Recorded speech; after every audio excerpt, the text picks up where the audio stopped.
ग्रहण कर पाया है। तो मुझे फिर मन में एक दिन विचार किया, मैंने कहा यार इतना क्यों पीछे पड़े हैं मेरे। तो मैंने उनको जो है कहा कि जो है देखो मैं विचार करूँगा, इस दिन ईश्वर की इच्छा होगी तो हो जाएगा ऐसा। तो एक दिन विचार मन में आया है कि इनका सरनेम गोस्वामी है, आस्पद नेम गोस्वामी है इनका।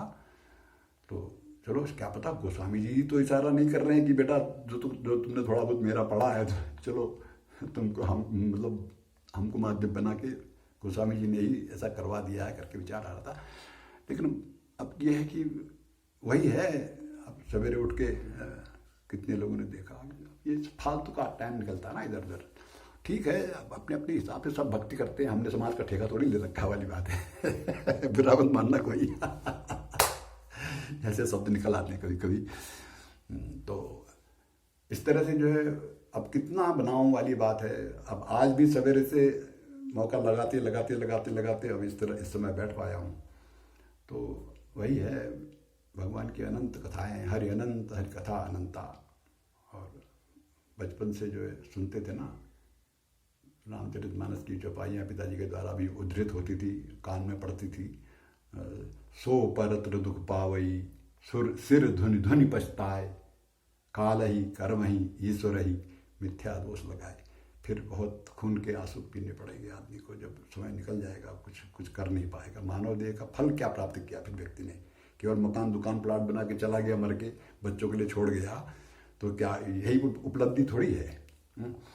आदमी अपने अपने को ऊर्ध्वगामी बनाना चाहता है, ईश्वर तक ले जाना चाहता है। ये कहते हैं ना, एक भागवत का श्लोक याद आ जाता है बातचीत में, यह प्राप्य मानुषम देहे मोक्ष द्वार मपावृतम और गृहेशु खगवत सक्तस्थ मारुड़च्युतम विदुः, ऐसा आया है। क्या तू मानव जीवन पाकर के, संत कह रहे हैं क्या तू मानव जीवन पाकर के खगवत जो है जो पक्षी चोंच में ला ला के बच्चों को अपने खिलाता पिलाता रहता है, क्या तुम भी यही करने के लिए सब आए हो? तुम इतना उच्च मानव शरीर दे दिया तुमको। यह प्राप्त मानुषों देहे मोक्ष द्वार मपावृतम, मोक्ष का ये द्वार है, साधन धाम मोक्ष कर द्वारा पाई न जेहि परलोक संवारा, रामचरितमानस में भी आया है। तो उन्होंने कहा क्या तुम पक्षी की तरह हो गए हो क्या? मानव देव पाकर के भी क्या तुम केवल बच्चों के लालन पालन में ही लगे हो क्या? यह प्राप्य मानुषम देहे मोक्ष द्वार मपावृतम गृहेशु खगवत, खग के समान, सक्तस्थम आरूढ़च्युतम विदुः, आप इतने ऊंचे पद पर आरूढ़ करके च्युतम कहा गया, मारूढ़ च्युतम च्युतम विदुः। विद्वान लोग कह रहे हैं कि तुम इतने ऊंचे पद पर, इतनी ऊंची योनि वाले शरीर पर को प्राप्त करके फिर तुम जो है फिर च्युत हो गए हो क्या? तुम इतना ही करने के लिए आए हो?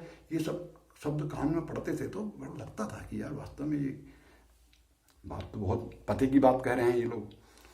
तो ऐसे करते करते फिर जो है धीरे धीरे फिर धर्म मार्ग में, क्योंकि थोड़ा सा अपने भी पुण्य होंगे कुछ, तो इस तरह से जीवन चला। और अब आगे सोच रहा हूँ कि वैसे कब तक चलेगा, कितना बना लूँगा, कितना संग्रह कर लूँगा। कहने को तो बहुत सारी बातें हैं अभी, और इतना कुछ कहने को है कि क्या कहूँ। भगवान कब तक कहाता है, कोई मैं कथावाचक तो हूँ नहीं, और यह है कि मन के भाव जो आप लोगों के सामने थोड़ा दे पाया। और अब सब लोग बस थोड़ा थोड़ा अपना बढ़ाते रहिए, कृपा तो भगवान की होगी तभी बढ़ेगा, लेकिन अपना भी प्रयास होता है तभी कुछ हो पाता है। बस सियावर रामचंद्र भगवान की जय। 27 मिनट का ये हो गया है।